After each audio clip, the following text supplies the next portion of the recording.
For the Hong Kong flounder, I've made myself a homemade steam table. If you don't have one of these at home, you could do it in any solid flat bottom perforated pan. Part of the whole Hong Kong flounder is you're gonna infuse flavor in the water that's gonna infuse the steam that's gonna change the flavor of the fish. So I'm just getting my steamer going. I've got a couple vegetables I'm going to do a quick saute on. I'm doing bok choy and Napa cabbage. Really nice and fresh. You can par cook them. They have a little crispness to them and they're not heavy. With this being Hong Kong style, it's you take and you shave green onions and ginger and put them on top of the fish, and then you take some extremely hot sesame oil and you pour it over it, which in the action of doing that, you fry the ginger, fry the green onions, and put a little sear on the fish at the same time. More flavor, more aromatics. It's really clean and nice. You can pretty much use any good toasted sesame is good to start with. You'll see the action happening, but it's completely doable in your home kitchen. It's starting to get nice and hot. You can see all the action going on right here. Let's talk about what's going to go in it. Tamari, it's gluten-free soy sauce. I'm not a big fan of regular soy sauce. It seems to be a little bit strong in the mouth feel. So we get the tamari in there. I've already got my water in. We're gonna dump a little bit of sherry in there, bring sweetness and richness to it. Also calms down any extra salt that's in the tamari. And then we got salt. Salt's in the air, we live in it. It makes us salty. And it's gonna do the same for my fish. And a little dash of sugar, guys.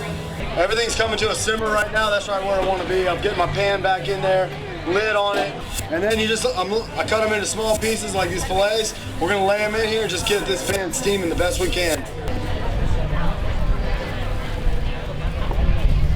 All right, so while all this is going on and working, I'm gonna go ahead and prep my Napa and bok choy.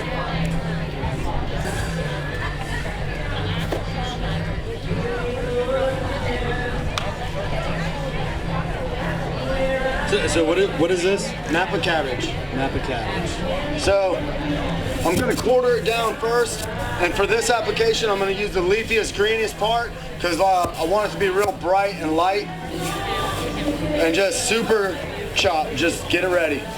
Once we get into those thick veins on the outer rims, I'll take them off and just work the middle. It's not we're not doing a fine julienne or anything. We just want those light, nice, soft leaves. All right, bok choy. Make sure you rinse your bok choy thoroughly. I did this at the shop before I came out. Bok choy has a lot of sand in it, and that's probably the worst thing to have in your food is sand. Once again, I'm gonna use the primary green part on this, right down to the whites. I always take the discolored tips off that if you just saw that little thing.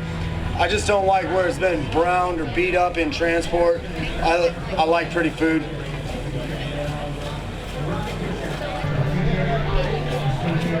So you just have the flounder steaming right now over there and prepping everything, and this is for that Hong Kong style flounder.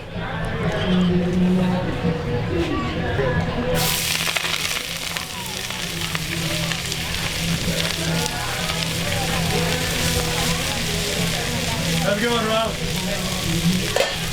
All right, so as you guys were watching, I don't know if you noticed how I checked to see if these fish were ready. I just pushed my finger on them, and when the fillet separates on its own, it's good to go. I don't know if you guys were watching and caught that, but I went ahead and used the coconut oil on this as well. A little bit of sea salt.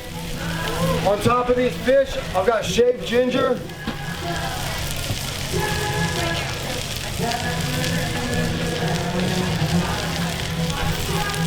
Some scallions, and just want to nest them on top because, like I said, we're going to hit it with this oil and it's going to do a quick fry. And I'm doing a little cilantro also on there. It's just going to be, you see the smoke? I'm going to just go ahead and here sizzle these fish. Run them out, that way we keep track of everybody.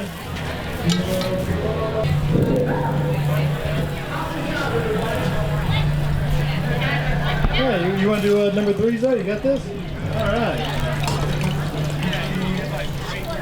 Our third winner for the Hong Kong. And I want to thank Chef Daniel. I want to thank Class City Catering for coming out. We love having them here. and we can't wait to see him again.